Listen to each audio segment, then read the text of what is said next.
Let's have a look at some of the really essential modeling tools that are used in the time lapses. Like with so many things in Blender, if you know the basics here, you can already do a lot. Note that I have my 3D window split horizontally so I get a vertical buttons layout. This is extremely useful if you work with long panels such as the modifier stack.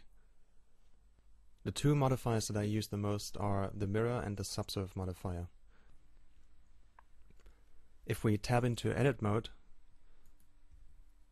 select all the vertices and move them to the right here, you can see that they're all mirrored along this axis here. If we activate do clipping, all the points are merged on this axis and they don't get through. The order of the modifiers is really important. In this case, we're applying the mirror modifier first and the subsurf modifier afterwards. Let's see how it looks like if we do it the other way around. So let's switch here.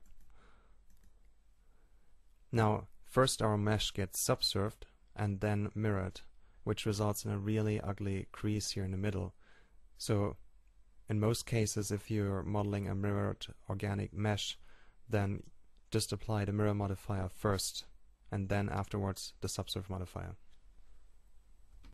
Most likely you have used those options down here before.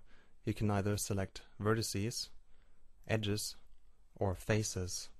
But not many people know that you can actually shift select those buttons. So if you want, you can select faces, edges, and vertices at the same time while you're clicking at them, which is really useful. Maybe enabling all three of them is a bit overkill. So in most cases I find it extremely helpful to have vertex and edge selection combined, because now I can simply select vertices here and edges by clicking in the middle of two vertices. And that way I can also select a face pretty quickly by just shift selecting the opposite edges. So now we can select an edge, go into top view, and just extrude it a couple of times.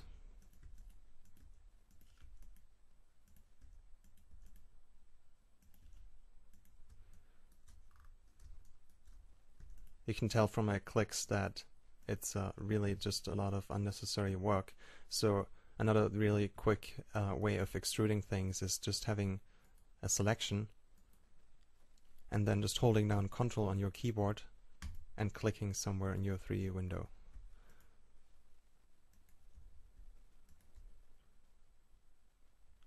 This works for edges, for vertices, and of course for faces.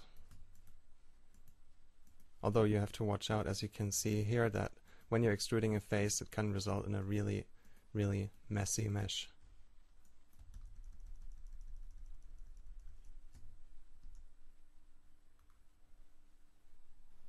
You can find all the vertex operations by holding down Ctrl V, or all the edge operations by holding down Ctrl E. And, of course, by pressing Ctrl F, you can see all the face specials here. And all those menus are grouped together in the specials menu that you can find by pressing W. So the W key menu is one of the menus that I use the most, because all the important mesh modeling operations are found here.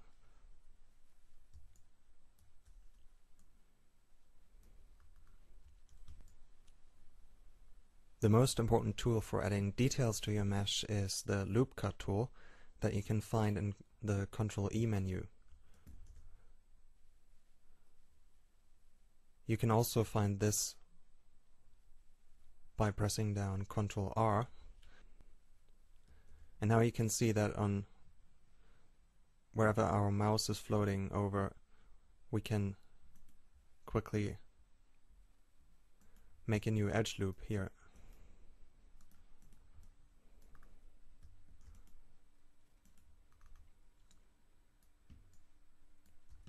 So it works like this. You press Ctrl R, you choose which edge ring you want to subdivide, and then you confirm, and then find the right position and confirm again. while you're looking for the right edge to subdivide, you can also scroll your mouse wheel and set the number of subdivisions pretty quickly.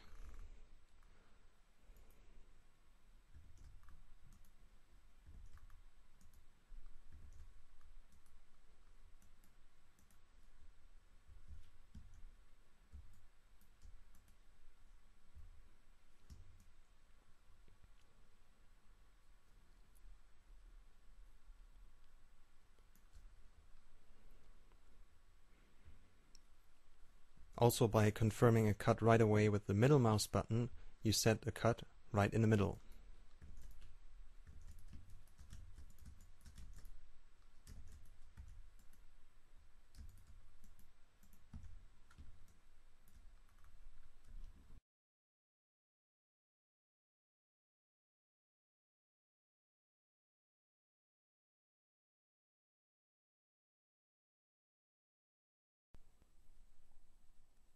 What you just saw here was the interactive 2-sphere tool in action, which can be found on Ctrl-Shift-S